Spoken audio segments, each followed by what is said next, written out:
Buying a car in Carvana was so easy. I was able to finance it through them. Whoa, wait, you mean finance? Yeah, finance. Got pre-qualified for a Carvana auto loan, entered my terms, and shot from thousands of great car options all within my budget. That's cool, but financing through Carvana was so easy. Financed. Done. And I get to pick up my car from their Carvana vending machine tomorrow. Financed. Right, that's what I said. You can spend time trying to pronounce financing, or you can actually finance and buy your car today on Carvana. Financing subject to credit approval. Additional terms and conditions may apply. Bienvenidos al mundo de lo desconocido.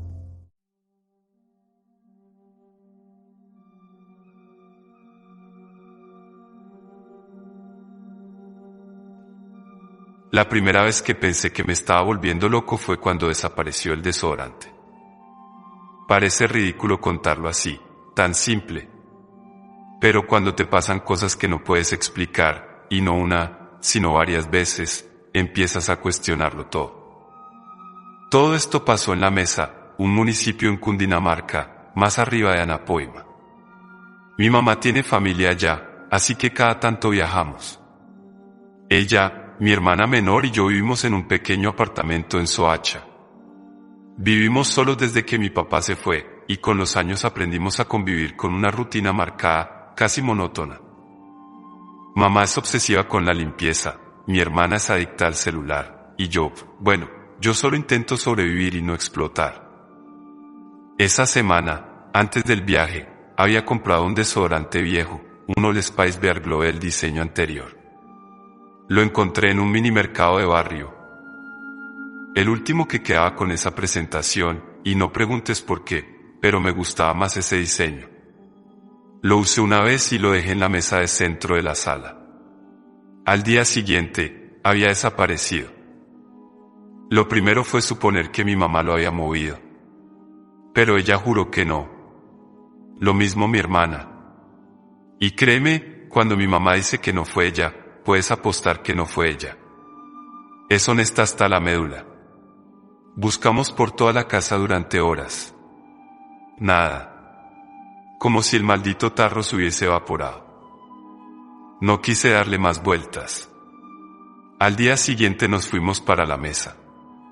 Íbamos por un fin de semana, pero terminamos quedándonos más de una semana. La casa de mi tía ya es grande, colonial, con paredes frías y muebles antiguos. No me gusta dormir solo en esa casa. Siempre tiene un olor a tierra húmeda, como si algo debajo del suelo respirara. Allá todo parecía normal. Compré otro desodorante en un supermercado local, uno nuevo. Nada raro. Pero había una sensación, algo latente, como una electricidad en el aire. Algunas noches, cuando salía a la terraza a fumar un cigarrillo, sentía que alguien me observaba desde la montaña. Pensé que era paranoia. El campo puede jugarte trucos cuando vienes de ciudad. Volvimos a casa el lunes. La ruta estaba despejada y el clima en Bogotá era raro, como si el sol estuviera enfermo. Al llegar, mamá ya había limpiado mi cuarto, como siempre. Dejé mis cosas en el suelo, tiré la mochila en la cama, me duché y me acosté. El día siguiente fue cuando todo comenzó a irse al carajo. Estaba solo en casa. Mamá trabajaba y mi hermana estaba en el colegio. Al levantarme, vi mi nuevo desodorante en la cama, tal como lo había dejado al desempacar. Fui al baño, y al volver, ahí estaba el desodorante viejo. El puto Bear Glow con el diseño antiguo. En el piso. Impecable. Brillante. Frío. Lo miré por varios segundos, paralizado. Volteé hacia la cama. El nuevo desodorante seguía ahí. ¿Tenía ambos? Uno desaparecido por casi 2 semanas. Otro recién comprado. ¿Cómo? ¿Quién lo trajo de vuelta?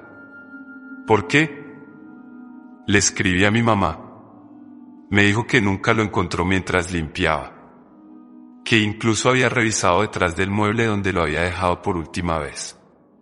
Nada. Ni rastro. Pero ahora estaba aquí. Como si algo lo hubiera devuelto. Como si se burlara de mí. Pensé que ya estaba. Una casualidad absurda, una broma de la casa. Pero esa noche, al revisar mi celular, vi una foto nueva en mi galería. Era mi habitación, tomada desde la esquina. Yo no la tomé. En la imagen se podía ver mi cama, y en el borde inferior, una sombra larga, como la de una figura agachada, que no era mía. Se me heló la sangre. Apagué el celular. Quise dormir, pero las luces comenzaron a titilar. Pensé que era un bajón de energía, hasta que vi la silueta parada en la puerta. No entró. No se movía. Solo estaba ahí, mirándome. No recuerdo en qué momento me dormí. Tal vez me desmayé del miedo. Al día siguiente, nada. Todo normal. Sin fotos. Sin sombras. Sin desodorantes moviéndose. Hasta que mi hermana me dijo que esa noche soñó con un hombre largo que se arrastraba por el pasillo. Ella no sabe lo del desodorante. No le conté nada. Pero su descripción me paralizó. Tenía brazos largos. No tenía cara. Y me decía que no eras tú. ¿Que no era yo qué? Que tú no habías regresado. Ahí empecé a llorar. No podía más. Algo había venido con nosotros desde la mesa. Algo se metió en nuestra casa. Y tenía mi cara. O al menos algo parecido. Durante los días siguientes, todo se intensificó. Las luces se apagaban solas. Los platos se estrellaban contra el suelo. Mi mamá nos despertó gritando una noche porque vio un hombre parado en el cuarto de lavado. Yo dormía. Mi hermana dormía. Pero alguien estaba ahí. Mi desodorante volvió a desaparecer. No el viejo, el nuevo. Y esta vez no volvió. Empezamos a escuchar pasos por la casa.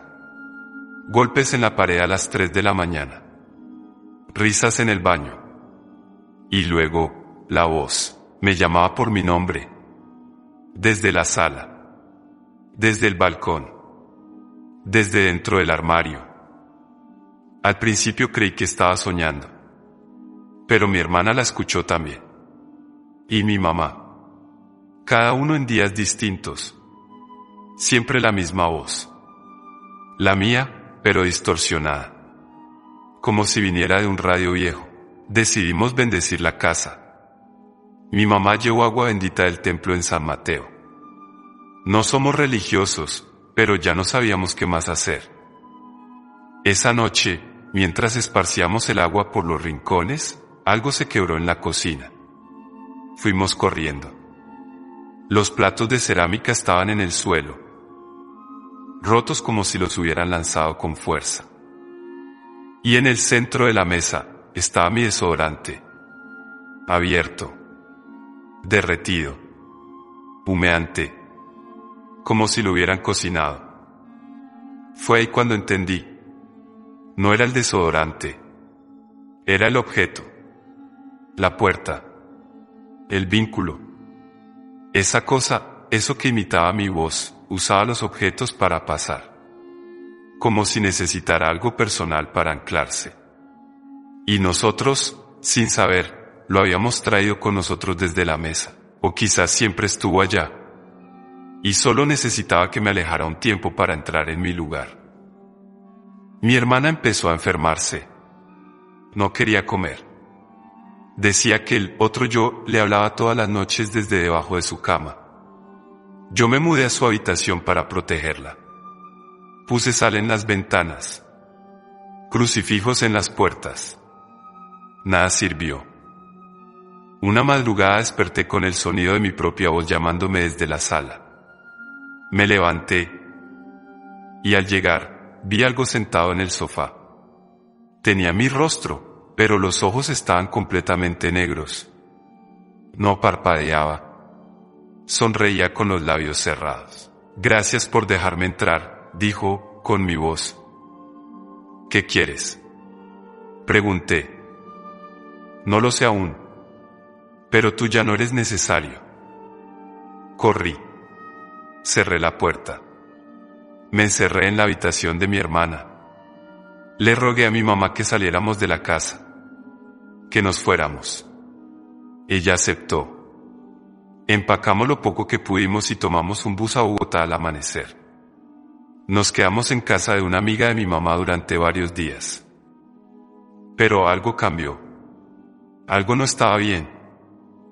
Las cosas dejaron de moverse. No hubo más voces. No más sombras. Por primera vez en semanas, dormimos en paz. Pensé que lo habíamos vencido. Que el exorcismo casero, o el agua bendita, o nuestra salida repentina, lo había hecho retroceder. Hasta que una noche mi hermana me despertó. Estaba llorando, temblando. Me abrazó y me dijo: «Tú no eres mi hermano». Me miró a los ojos, aterrada. Mi mamá entró al cuarto, preguntando qué pasaba. Le dije que solo había tenido una pesadilla. Pero lo que mi hermana susurró antes de quedarse dormida nunca me dejó tranquilo. El verdadero tú está atrapado en la otra casa. El que vino con nosotras, fue él. Volvimos semanas después. La casa olía mal. A carne podrida. A cosas húmedas. Los vecinos decían que durante nuestra ausencia escuchaban ruidos. Golpes. Gritos.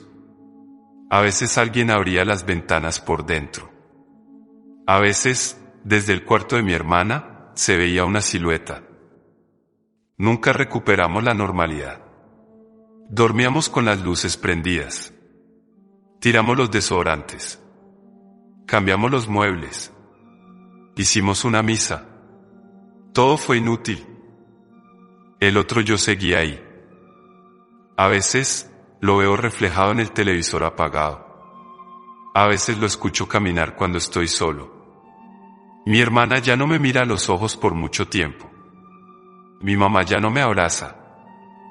Y yo ya no estoy seguro de quién soy. Porque a veces, en el espejo, veo que mis ojos son completamente negros.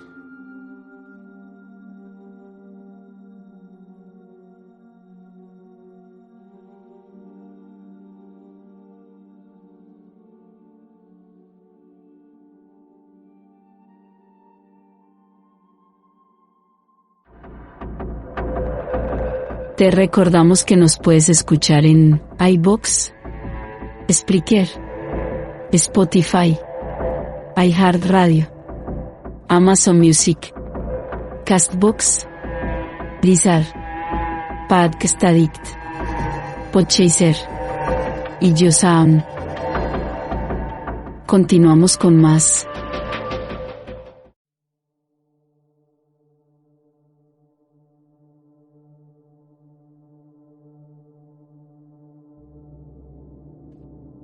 Soy Andrea, tengo 33 años. Esto que estoy por contar ocurrió hace apenas unas horas. Todavía tengo las manos frías y no logro dormir, aunque ya pasaron varias tazas de té y muchos intentos de convencerme de que no pasó nada. Pero lo que ocurrió no fue normal. Era domingo por la noche. Esas noches vacías, lentas, donde la ciudad parece contener el aliento. Salíamos de casa, mi novio, nuestra perrita y yo, para visitar a mis padres al otro lado de la ciudad. Pedí un Uber Pet, como siempre. Vivo en una zona bastante activa, pero a esa hora, después de las 8 de la tarde, la calle estaba desierta. Silencio. Solo se escuchaba el eco lejano del tráfico. La aplicación marcó que el conductor estaba a 5 minutos. Esperamos dentro del edificio hasta que se acercó. Cuando vimos que el auto doblaba la esquina, salimos. Lo curioso fue que el coche no se acercó hasta la acera. Se detuvo unos 5 metros antes. No había nadie más en la calle. Éramos claramente nosotros los pasajeros. Pero se quedó ahí, el motor encendido, las luces bajas. Mi novio me miró, extrañado. ¿Está esperando a alguien más? Preguntó. No. Solo estamos nosotros. Comenzamos a caminar hacia el vehículo. Nuestra perrita jadeaba emocionada sin notar la tensión que crecía. A medida que nos acercábamos, noté algo raro. Había una silueta en el asiento trasero, justo detrás del conductor. Un hombre, inmóvil, oscuro. Pensé que sería un amigo del conductor, pero algo en su postura me inquietó. Estaba recto, con las manos en las piernas, mirando al frente, como una figura de cera. No se movía. El conductor también nos observaba. Tenía una expresión vacía. Nos miró a ambos, luego a la perrita, y sin decir una palabra, canceló el viaje. El auto arrancó y dobló la esquina con la misma lentitud con la que había llegado. Nos quedamos paralizados. Silencio otra vez. Solo el sonido de las uñas de nuestra perrita en el andén. Abrí la aplicación. El viaje había sido cancelado y no se mostraba ningún viaje en progreso. El conductor no tenía otro pasajero. Entonces, ¿quién era el hombre que estaba detrás? Mi novio trató de restarle importancia. Tal vez se equivocó o pensó que no íbamos a subir. Pero yo sabía que no era eso. Reporté el incidente a Uber, pero no recibí respuesta inmediata. Solo un mensaje automático. Y entonces cometí un error, decidí buscar al conductor. No su nombre real, claro, pero sabía que Uber guardaba ciertos datos. Busqué el modelo y placas del coche. Hay foros donde la gente comparte experiencias extrañas con conductores. Después de varias horas, encontré una publicación en un hilo viejo. Toyota gris, placa HRZ 238. Ojo con este conductor. Me canceló el viaje cuando me acerqué con mi esposo. Había un hombre extraño en la parte trasera. No parecía estar vivo. Mi estómago se revolvió. Seguí leyendo. Había más de 5 casos similares. Mujeres que pedían un Uber solas. El conductor se presentaba, observaba. Y si no estaban solas, cancelaba. Algunas contaron que, al estar solas y subir al coche, nunca llegaron a su destino. Una mujer decía haber sido abandonada en un parque oscuro, sin señal en el celular. Otra decía que se había desmayado a los pocos minutos de subir al auto y despertado en una carretera vacía. Nadie parecía haber tomado en serio sus historias. Pero había un patrón, y era él. Esa noche no dormí. Al día siguiente, mi novio salió temprano por trabajo. Yo me quedé sola en casa. Me sentía intranquila. Así que llevé a la perrita al sofá y puse una película de fondo. Intentaba distraerme. Pero cerca del mediodía sonó el timbre. Miré por la mirilla. Nadie. Segundos después, escuché el sonido del ascensor. Fui al balcón. Un Toyota gris doblaba la esquina y se alejaba. Mi cuerpo se tensó. Era el mismo auto. Llamé a mi novio, temblando. Me dijo que llamara a la policía. Pero, ¿qué podía decirles? ¿Que un auto parecido pasó por la calle? No era suficiente. Y sin embargo, lo sabía. Era él. A la noche, volví a revisar los foros. Encontré un mensaje nuevo, publicado hacía apenas unas horas. Tenía una imagen, una captura de una cámara de seguridad, una mujer subiendo a un coche gris. Atrás, justo en la sombra del vehículo, se veía un rostro no humano. Los ojos estaban demasiado separados, la piel tensa, la cabeza inclinada como si no entendiera del todo cómo moverse. Era el mismo pasajero que yo vi. Un comentario decía: no es un hombre, es algo más, algo que viene con él, otro más inquietante. Lo llaman el pasajero extra. Nadie que sube sola con él ha vuelto a ser la misma. No quise seguir leyendo. Cerré la laptop, pero la paranoia ya se había instalado. Esa noche soñé con el coche. Estaba dentro, conduciendo. El asiento trasero estaba vacío, al principio. En el espejo retrovisor, algo empezó a tomar forma. No escuchaba su respiración, pero la sentía. Caliente, pesada, sobre mi cuello. Me desperté con un grito. La perrita estaba inquieta. Ladraba al pasillo oscuro. Al día siguiente decidí salir a caminar, a despejarme. Pero mientras esperaba el semáforo para cruzar, vi algo reflejado en el vidrio de una tienda, un auto gris estacionado al otro lado de la calle. No se movía. No tenía placas. Me giré rápidamente, pero ya no estaba. Empecé a pensar que estaba perdiendo la cordura. Le conté todo a una amiga. Me escuchó, en silencio. Luego me preguntó si recordaba una noticia de hace años. Una chica desaparecida después de pedir un Uber en esa misma zona. Había cámaras de seguridad, pero el coche nunca apareció de nuevo, como si hubiera sido tragado por la tierra. Comencé a investigar. La desaparición ocurrió el mismo día y a la misma hora que lo mío, solo que años antes. Mismo cruce, mismo modelo de coche. Pero lo más inquietante fue que, según los registros del caso, la mujer también iba con un perro. Esa noche decidí quedarme en casa de mis padres.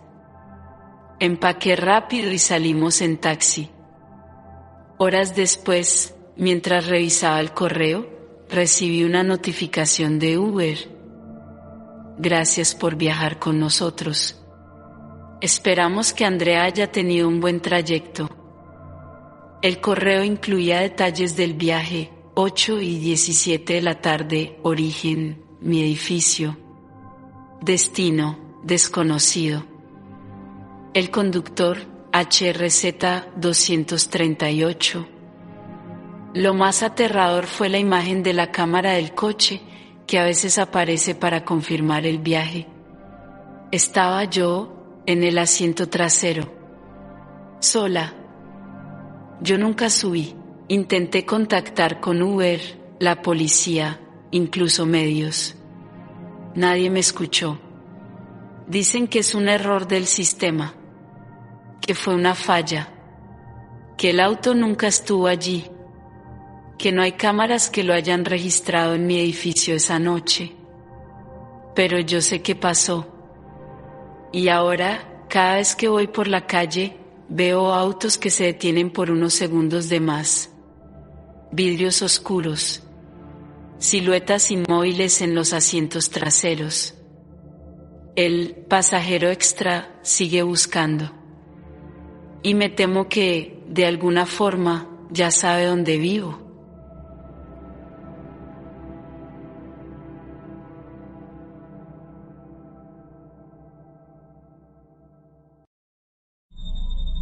También nos puedes seguir en nuestras redes sociales. En TikTok nos encuentran como @elmundodelodesconocido. En Facebook como @elmundodelodesconocido podcast. En Instagram como @elmundodelodesconocido Colombia. En X como @elmundodelodesc. Y en YouTube como @elmundodelodesconocido Colonia. No te despegues.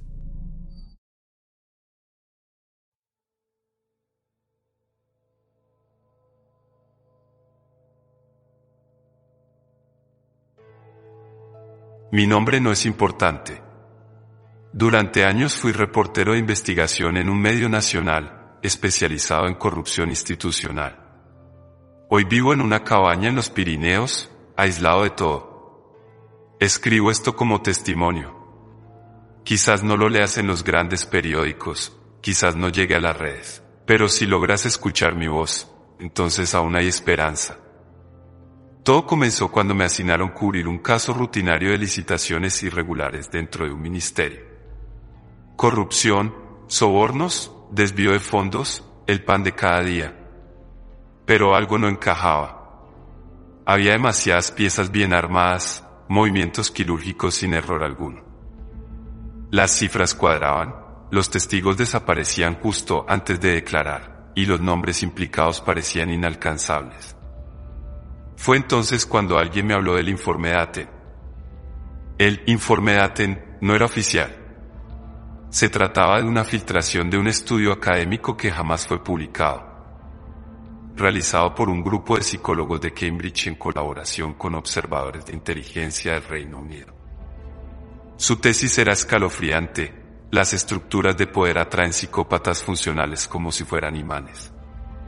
No los típicos asesinos de películas, sino individuos encantadores, carismáticos, que no sienten empatía ni culpa, que manipulan, mienten y destruyen sin vacilar, y sin que nadie lo note. Lo más grave, no solo atraen a los psicópatas. Las propias estructuras se adaptan a ellos, como si la máquina del poder fuera diseñada para operar bajo sus reglas. Empecé a tirar del hilo. Entrevisté a exfuncionarios, psiquiatras, analistas. Muchos lo sabían. Todos callaban. No se puede ir contra ellos, me dijo una exdirectora de sanidad. Ellos no tienen rostro, pero están en todas partes. Durante mi investigación, conocí a Valeria, una analista de perfiles criminales. Su archivo de casos era tan extenso como perturbador.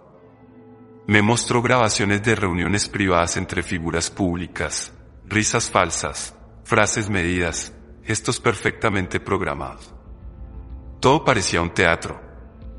Valeria lo llamaba la danza del depredador. No tienen emociones, me dijo, solo hambre de poder. Me mostró un gráfico, los 10 puestos con mayor densidad de psicópatas funcionales. CEOs, políticos, abogados, cirujanos, jueces, clérigos, policías, militares, periodistas, agentes de bolsa. Ahí estaba yo, periodista. Sentí un escalofrío. No todos caen, añadió, pero el sistema los absorbe o los destruye. Una noche, revisando archivos, encontré un patrón. Muertes accidentales de personas que habían denunciado irregularidades. Muchos eran considerados paranoicos, inestables, conspiranoicos. Todos tenían algo en común, habían intentado demostrar que el problema no era la corrupción, sino la naturaleza de los líderes.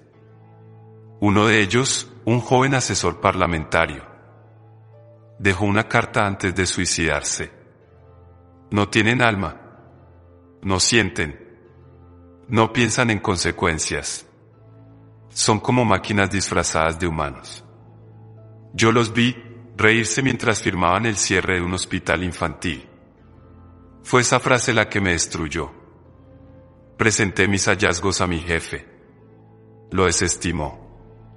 Dijo que eran tonterías paranoicas, que me estaba dejando llevar. Días después, me cambiaron de sección. Luego comenzaron las llamadas anónimas. Una voz con tono burlón que repetía: «Sabes que hay alguien sentado justo detrás de ti». Me seguían. Lo sentía. Alguien me miraba desde autos oscuros, desde cafeterías, desde la multitud. Empecé a notar rostros conocidos en lugares en los que no deberían estar.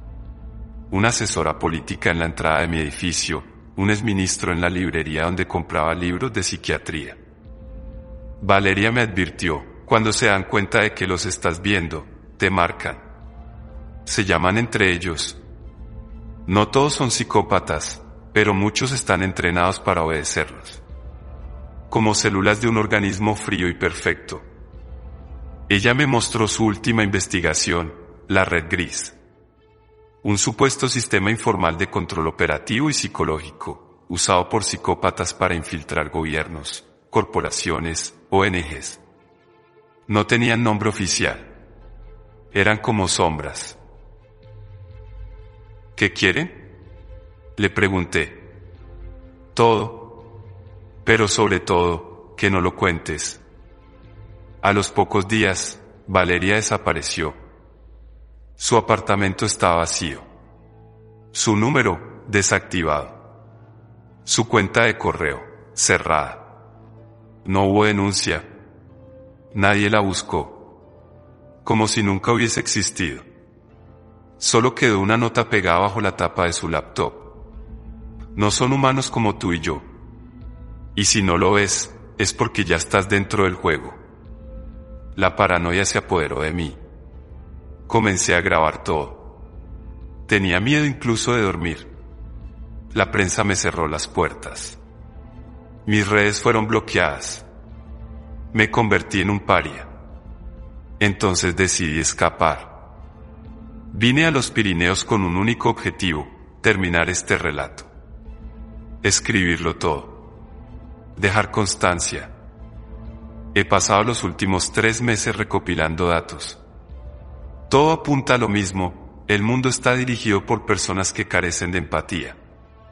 Personas que, por su frialdad y habilidad para manipular, ascienden en estructuras de poder. Son los psicópatas del sistema. Y lo peor es que el sistema los necesita. Son los únicos capaces de tomar decisiones como iniciar guerras, despedir a miles, recortar servicios, fabricar mentiras, sin pestañear. Nunca te has preguntado por qué hay decisiones que parecen tan inhumanas. Ahora sabes por qué. Hace 2 semanas, alguien dejó un sobre en la puerta de la cabaña. Sin remitente. Dentro, solo una hoja. Gracias por contarlo, Darío. Ya no necesitas hacerlo más. Creí que era una amenaza, pero anoche, mientras revisaba las cámaras que coloqué fuera, vi algo aún peor. A las 3:33 de la madrugada, un coche negro se estacionó frente a la cabaña. 3 figuras bajaron. Se quedaron paradas, observando hacia mi ventana. Uno de ellos tenía el rostro cubierto. Los otros 2, no uno sonreía. La cámara dejó de grabar en ese instante. Hoy, mientras escribo esto, siento que no tengo mucho tiempo. La línea telefónica está muerta. Mi laptop se ha reiniciado sola 3 veces. Y el dron con el que grababa imágenes del bosque se estrelló sin motivo. Todo apunta a que me han encontrado. Pero no me arrepiento. Si estás leyendo o escuchando esto, te pido algo, mira a tu alrededor. Mira a los que mandan. Escucha sus discursos. Mira sus ojos. La clave no está en lo que hacen, sino en lo que no sienten. Observa cómo pueden hablar de miles de muertos sin cambiar de expresión. Cómo sonríen cuando recortan pensiones. Cómo justifican guerras por el bien común. Ninguna persona empática podría hacerlo. Ellos no son como tú y yo. No sé si son una mutación, una casta antigua, o simplemente el producto de un sistema que los creó. Lo único seguro es que no sienten remordimiento, ni culpa, ni amor. Y lo más aterrador, los estamos siguiendo como corderos.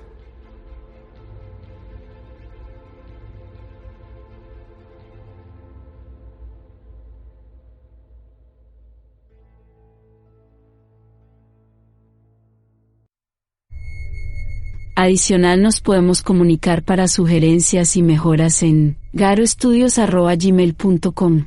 Para contribuciones y donaciones en PayPal nos encuentran como paypal.me/garoestudios. Mil gracias por las sugerencias y las contribuciones. Quedan 2 historias más.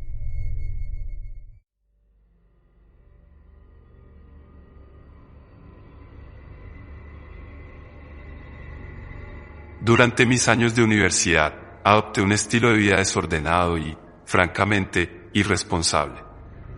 Pasaba las noches pegado a la pantalla, ya fuera jugando videojuegos en línea o devorando series hasta que el sol comenzaba a asomar. Las clases no eran una prioridad. Apenas asistía a una que otra, más por inercia que por interés. Disfrutaba mi libertad, como si fuera un niño que había sido liberado del corral. Vivía en una casa antigua, ubicada cerca del campus. Era de esas casas grandes que han sido divididas y remodeladas tantas veces que los pasillos ya no tienen sentido y las puertas no encajan del todo en sus marcos. Tenía su encanto decadente, pero también un aire de abandono, como si el tiempo no pasara igual dentro de sus paredes. Al principio, nada parecía fuera de lo normal. Pero luego, poco a poco, las cosas empezaron a cambiar.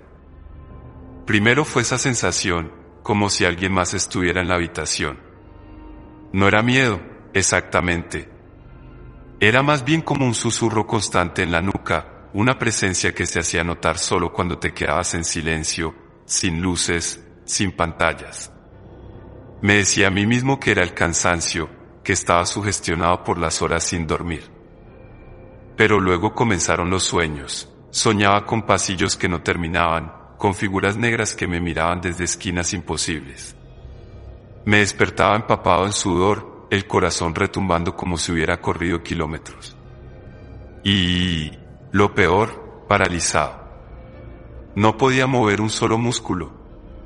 Solo podía mirar, con los ojos bien abiertos, a la oscuridad que me rodeaba y al techo.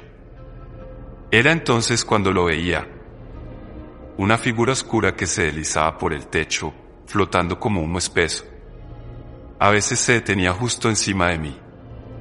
Otras veces se arrastraba hacia la puerta y desaparecía. No hablaba de eso con nadie. ¿Quién me iba a creer? Pensarían que estaba drogado, que sufría de estrés o que estaba perdiendo la cabeza. Quizá tenían razón.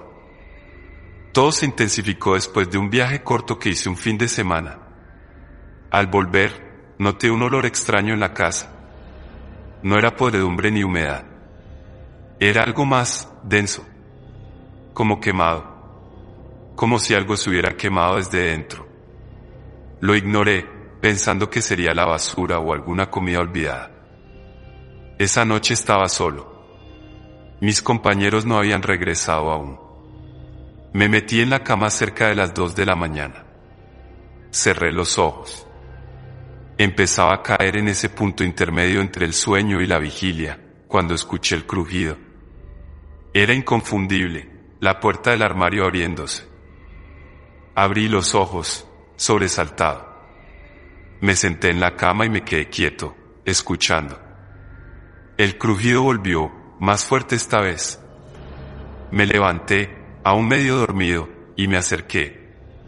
Al girarme hacia el armario, sentí un tirón en la parte trasera de mi camiseta. Fue repentino, fuerte, como si alguien me hubiera agarrado con desesperación. Me giré bruscamente. No había nadie. Di un paso atrás, con el corazón martillándome el pecho. Cerré el armario y salí de la habitación. Dormí en el sofá esa noche, con todas las luces encendidas. Pero el miedo no se fue. Días después, encontré la marca. Fue por la mañana. Estaba saliendo a comprar café cuando vi algo raro en la puerta principal. Toda la madera estaba pintada de negro, pero justo en el centro, a la altura de la cabeza, había una marca aún más oscura. Parecía quemada, como si algo hubiera tatuado su forma en la madera. No era una figura humana. Tampoco era un símbolo reconocible. Tenía forma de cabeza, sí, pero una grotesca. Alargada, con cuernos curvados hacia abajo y ojos que parecían sangrar sombra. Era como una caricatura infernal, dibujada por alguien poseído por el horror.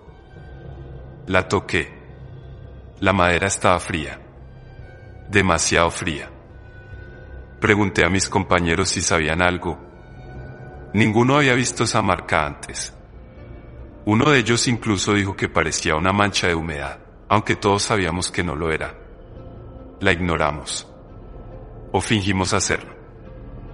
Pero la casa no lo hizo. Las bombillas comenzaron a quemarse sin explicación. Cambiamos una y a los 2 días se apagaba. Algunas explotaban, dejando ese olor acre en el aire. Las sombras en el techo regresaron, más agresivas. A veces parecían tener forma, como brazos que se estiraban, intentando alcanzar algo. O a alguien. Una noche, desperté jadeando. No podía moverme. Sentía que algo estaba acostado encima de mí, apretándome el pecho. Vi la sombra en el techo, pero esta vez no se deslizaba, bajaba lentamente, como una masa espesa, negra, sin rostro. Intenté gritar. Nada salió.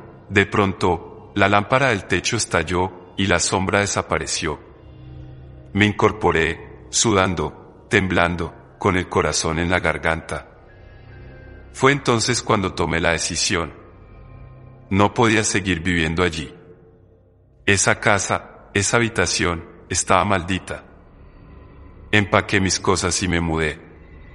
Mis compañeros pensaron que estaba exagerando, pero no me importó. Tenía que salir antes de que algo peor ocurriera. Años después, pasé por esa calle y me detuve frente a la casa. Estaba alquilada por otros estudiantes. Me armé de valor y toqué la puerta. Una joven me abrió. Le pregunté si había notado algo raro en la casa. Sonrió con amabilidad, aunque con una pizca de incomodidad. ¿Raro? Bueno, solo que a veces se va la luz. Pero no. Nada más. Le agradecí y me fui. Miré una vez más la puerta antes de marcharme. La marca ya no estaba.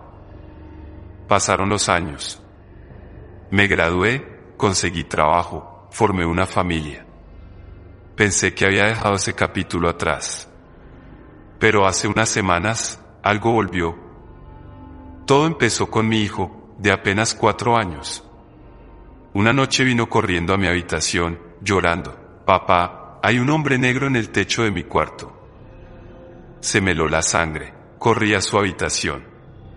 No había nada. Pero el aire estaba denso. Y el foco parpadeaba. Esa noche, soñé con la casa de la universidad.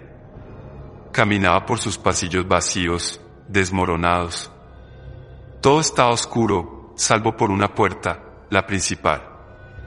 Frente a ella, estaba la figura. Ya no era solo sombra. Tenía cuerpo, piel gris y ojos como brasas apagadas. Me sonrió. Y cuando lo hizo, su boca se abrió hasta el pecho. Desperté empapado. Fui al cuarto de mi hijo. Dormía tranquilo. Pero en la pared, justo sobre su cabecera, había algo dibujado. Lo toqué. Era hollín. O algo más oscuro. Era una marca. Con forma de cabeza. Con cuernos. Llamé a un sacerdote. Bendijo la casa. Dijo que no sintió nada. Pero yo sí. Lo siento cada noche. Se mueve. Respira. Observa. No sé qué fue lo que llevé conmigo desde aquella casa. Tal vez nunca se fue. Tal vez soy yo quien nunca salió realmente. Y ahora temo por mi hijo. Porque anoche me dijo algo que me dejó sin aliento. Papá, el hombre del techo dice que tú antes vivías con él. Y que pronto volverás.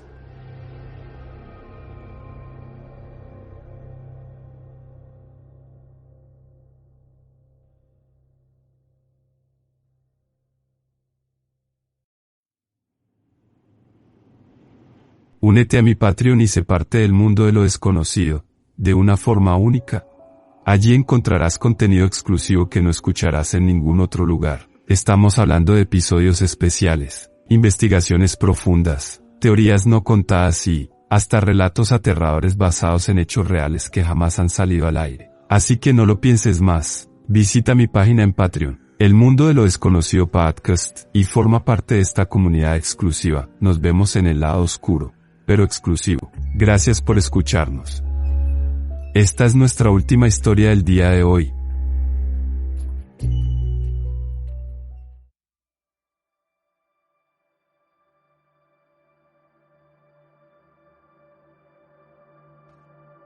Mi nombre no importa. Lo que importa es lo que vi, lo que grabé y lo que me obligaron a callar. Soy un simple aficionado a la astronomía, un tipo cualquiera con un telescopio barato y una cuenta de YouTube. Lo mío empezó como un pasatiempo, pero terminó siendo una advertencia para la humanidad. Todo comenzó el 3 de abril de este año. Estaba en la azotea de mi edificio en Bayonne, Nueva Jersey, cerca de la medianoche. El cielo estaba despejado. Silencio total. Ni siquiera se escuchaban autos. Fue entonces cuando vi la primera luz. Era una esfera perfectamente redonda, de un blanco casi líquido, suspendida en el aire. No se movía, solo parpadeaba de forma irregular. Al principio pensé que era un dron, pero se mantuvo inmóvil por más de 10 minutos. Saqué mi cámara con zoom y empecé a grabar. Y justo cuando enfoqué, desapareció. Días después subí el clip a mi canal con el título, OVNI sobre Nueva Jersey.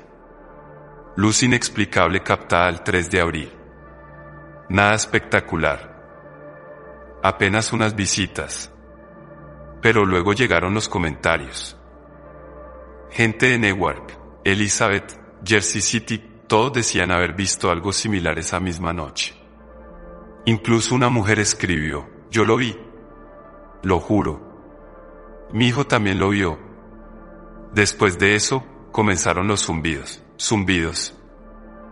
Volví a revisar el video. Subí el volumen al máximo, y ahí estaba. Apenas audible. Un zumbido grave, como un motor eléctrico lejano, vibrando en frecuencias que hacen que tu estómago se contraiga. Pasaron 3 días sin novedades, hasta que una madrugada, el 7 de abril, una notificación me despertó. Un nuevo comentario decía: si viste la luz, ya te marcaron. Mira el cielo el 7 a las 3:33 de la madrugada. Creí que era una broma pesada. Pero algo dentro de mí, algo me obligó a subir otra vez a la azotea. A las 3:30 de la madrugada, puntual. Y entonces todo cambió. Un segundo sol apareció sobre el río Hudson. Una luz tan brillante que las farolas automáticas de la ciudad se apagaron creyendo que había amanecido. No era el reflejo de un helicóptero, no era un avión. Era una estructura colosal, en forma de boomerang, flotando en completo silencio sobre Manhattan. Vi cómo se deslizaba en silencio, más grande que cualquier edificio, cubriendo la ciudad como una sombra siniestra. No emitía sonido. Solo ese zumbido de baja frecuencia que sentía más en los huesos que en los oídos. Grabé todo. Estaba temblando. De pronto, la luz se intensificó y el video se cortó solo. Cuando bajé a revisar la grabación, el archivo estaba corrupto. Solo había una imagen congelada con la silueta del objeto. Sin embargo, lo más extraño no fue eso, sino lo que encontré en mi bandeja de entrada esa mañana. Un correo anónimo. Sin asunto. Solo una imagen adjunta. Una captura de pantalla de mi azotea, desde el cielo. Almohadilla, almohadilla, la investigación y la paranoia. Desde ese momento, todo se volvió más extraño. Comencé a recibir mensajes cifrados, en formato hexadecimal, desde cuentas desconocidas. Uno de ellos, al traducirlo, decía: ellos ya están aquí. No lo digas en voz alta. Esconde los espejos. Pensé que era una broma viral, parte de algún juego de realidad alternativa, hasta que descubrí que otros canales de YouTube estaban desapareciendo. Todos con contenido sobre avistamientos recientes en Nueva Jersey. Uno de ellos, el canal Skywatch NJ, publicó un video en el que un hombre hablaba de luces triangulares que se sincronizaban con dispositivos electrónicos. En el último segundo de su video, antes de cortarse, se escuchaba: "Nos están observando desde dentro, desde dentro". Comencé a documentar todo: sonidos, frecuencias, comportamientos de los animales del barrio, apagones extraños, patrones en las nubes. Hasta que un día, recibí una caja por correo. Sin remitente. Dentro había una memoria USB. Al conectarla, había solo un video. Una grabación nocturna desde lo alto de una torre de vigilancia. Se veía la costa de Nueva Jersey.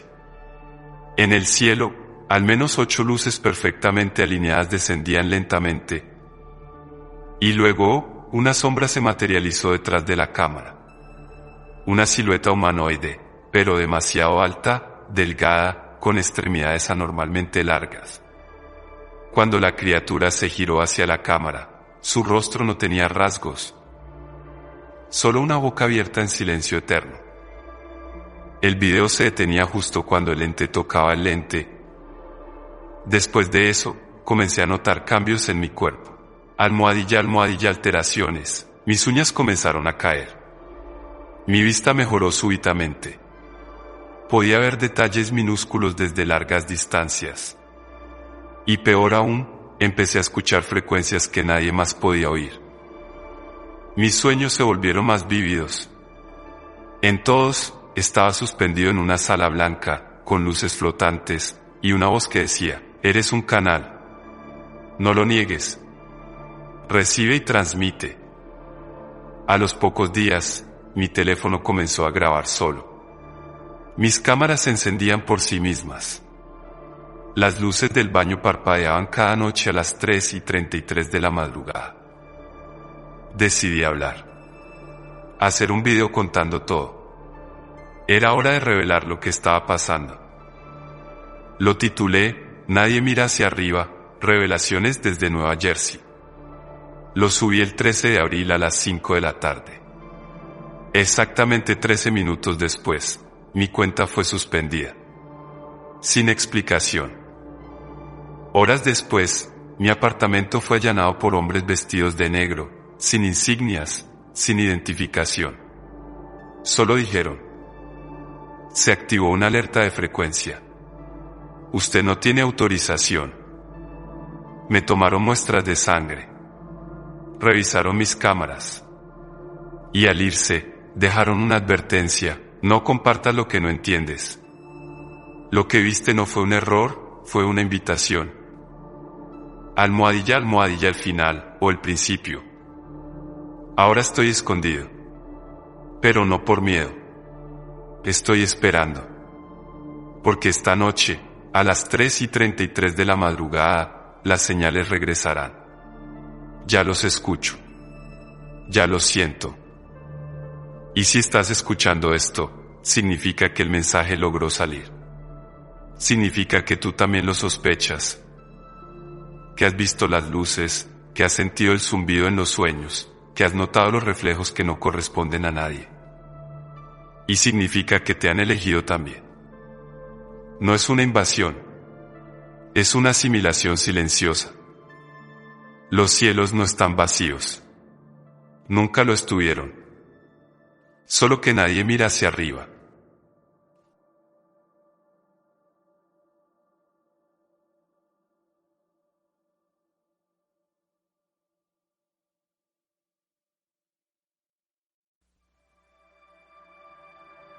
Este podcast es realizado en Garo Studios. Todos los derechos son reservados. Cualquier retransmisión deberá estar sujeta a cualquier permiso de su autor. Te recordamos que todos los links para escucharnos, seguirnos, comunicarnos, apoyarnos y tener capítulos exclusivos, los tendrás en las notas del canal. Mil gracias, y hasta el siguiente capítulo. Y recuerda, voltea a mirar atrás para tranquilizarte.